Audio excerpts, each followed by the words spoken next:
Normally we would have a preseason game to talk about, right? And high school football already to talk about. Nothing normal this year, but the NFL is trending towards a season. The preseason continues to come with, oh boy, bad news for the Jags defensive line.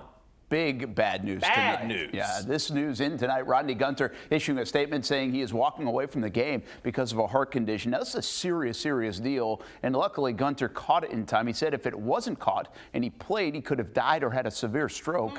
Surgery is something that could help, but right now Gunter doesn't meet the criteria to have surgery because of the size of the enlarged aorta. It's not big enough.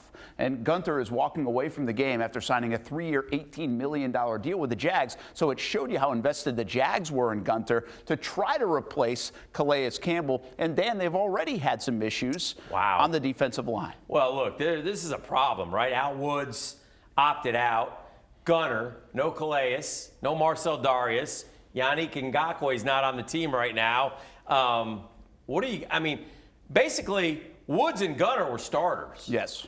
I mean, you just lost half your starting defensive line, and we're not even into pads yet. No. And this is going to be a weird there are a lot of names that you don't know their names. Yeah. The interesting thing about Woods for me was I've never seen him on the field for the Jags. Yeah. I don't know how much. But when you sign a guy to a 3-year, $18 million deal, you're expecting something. Yeah. And I actually think the Jags had some high hopes for this guy. Yeah, he was trending up. Absolutely. They thought they discovered a young guy whose best football was still in front of him, a guy who gets it, a guy who's, so it's a devastating blow to this team. DeJuan Smoot, Taven Bryan, Avery Jones. Now, Josh Allen, is good. Right. Those other three guys really have to step up with a hodgepodge of others behind them. Yeah, and Taven Bryan probably has the most upside of those guys, right? Yeah. And Taven Bryan has been criticized fairly, some unfairly. He was better last year. He was. So he's getting better. But man, oh man, this is a team that couldn't stop the run last year with the guys that we mentioned before. Like Calais, who's one of the best in the game. How are they going to stop the run now? Well, what Action a challenge. Sports Jax did learn tonight that the Jags signed Timmy Jernigan, the Lake City, Columbia product and former Florida State Seminole star, going to play for his hometown team. Jernigan was a second-round pick and has played for Baltimore and Philly. Well, he's had some injuries, but he's just 27 years old and a talented player. So to get him at this point in the middle of August, pretty good. Had to pass through the COVID-19 protocols and then pass a physical. He should be on the field in the morning after signing tonight. So that is helpful, but again, fingers crossed. I mean, you got to stay healthy. You got to get something more than you expected from a lot of guys on the front. I'm glad he's only 27, but he's beat up. He failed the physical in Houston, right? So, but it's a name, and you can get excited about the name. He's a good football player when he's healthy. The Jags had a day off yesterday, back out today. Pads going on tomorrow. If you listen to the pundits, the Jags are not very good. They're bad, and everything about them is bad. But come on, the Jags wide receiving group is a collection of talent. A lot of teams would take. You got a Pro Bowler in DJ Chark, Chris Conley coming off his best season. Still waiting for D.D. Westbrook to bloom. And then there's the second-round pick, Laviska Shenault. It's a fun group coached by a Jags legend. I like the different body types I have in my room, the different route runners that I have in my room. It's great to have some big guys that can run routes like little guys. Got some little guys that can get past folks like the big guys just being big. I mean, it's a great room. Notes, rookie K'Lavon Chaisson continues to be limited in his first NFL training camp. The 20th overall pick has been doing a lot of work after practice with Josh Allen. So that's good. Again, full pads tomorrow. Newcomers making plays like Tyler Eifert. Don't sleep on the tight ends. Certainly have that going for them right now as well. Hey, let's talk more about the Jags receivers. If there's a part of the Jags that could be fun in 2020, it's this group. How Jay Gruden uses them, how Gardner Minshew connects with them. Yeah, especially the kid, Laviska Shenault, right? McCardle likened him to, ready? Anquan Bolden and Andre Johnson today. I like it. Do keep in mind, it's a young group, and that means they need to lean on a veteran like Chris Conley. Action Sports Jax Marcel Robinson with more on the Jags. Old guy in the room. And by the way, he's only going into year 6. One of the more underrated aspects of any football team is veteran leadership. Look, it's no secret. This Jaguars football team is very young on both sides of the ball across the board. But the wide receiver group has a veteran in their room, that being Chris Conley, who's making a difference with this team and in this city.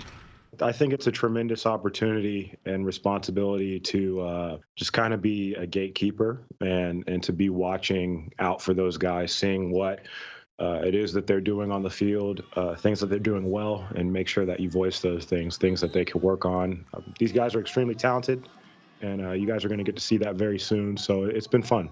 You know, Chris is being the elder statesman in my room. I expect him to lead the younger guys, show them how to be pros, but continue to be Chris. He understands. I mean, it's a competition here, and everybody in that room understands the competition. So I expect him to step up. There's always eyes on you. There's always evaluation. And the older you get, the more reasons they look for to replace you. So once you get that and you rip that Band-Aid off, it allows you to come in the building focused and with your mind on your work. Now, don't get it twisted. Conley might be the veteran, but he's not just the old guy in the room.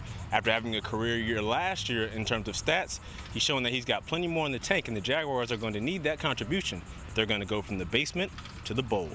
The Super Bowl, that is. At the practice field, Marcel Robinson, Action Sports Jax. He just put us in the Super Bowl. He did not just put us in the Super Bowl. I think like 5 years down the road, maybe. All right. Or maybe 3.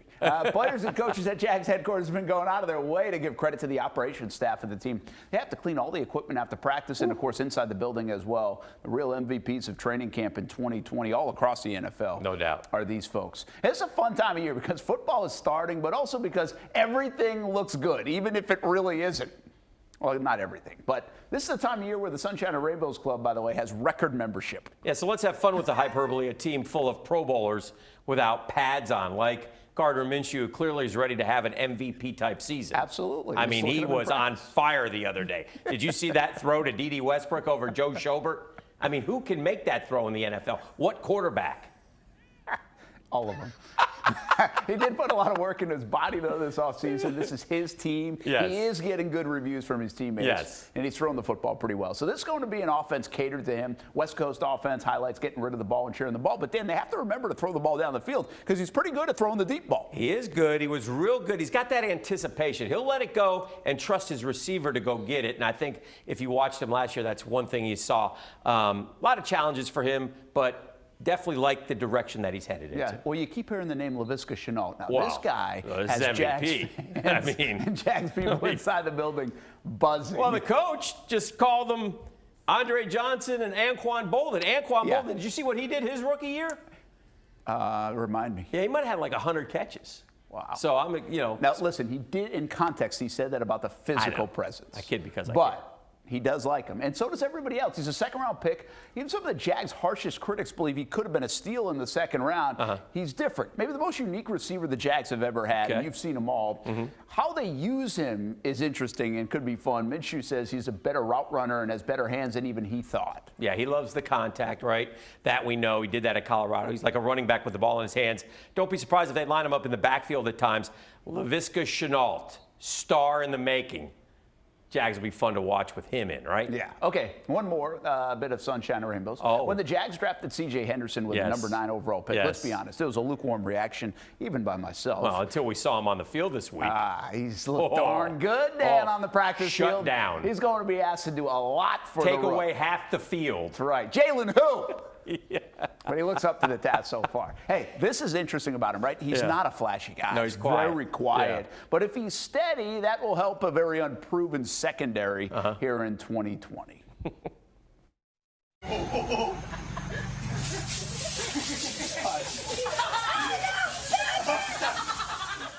Feel good NFL moment of the weekend. Sorry, NFL players. Comeback Player of the Year is wrapped up for 2020. It's Alex Smith of the Washington Football Club, the quarterback who suffered really one of the most gruesome injuries that we've ever seen. It was highlighted all over ESPN. Since then, 17 surgeries. 17. Cleared to play football. Inspirational on so many levels. And seemingly there's a part of many that kind of hope he doesn't play again. We'll see what the Washington football team does. But the fact that he has made it back to practice is a tremendous story. Yeah, pretty cool. Everything happening in the NFL and a whole lot of Jags weeknights for the next few weeks on 1st and 10 training camp. Make sure to join us for a daily recap at 11:15 on CBS 47 and Fox 30, Monday through Friday. And Action Sports Jax Primetime. Saturday at 10:30 on Fox 30.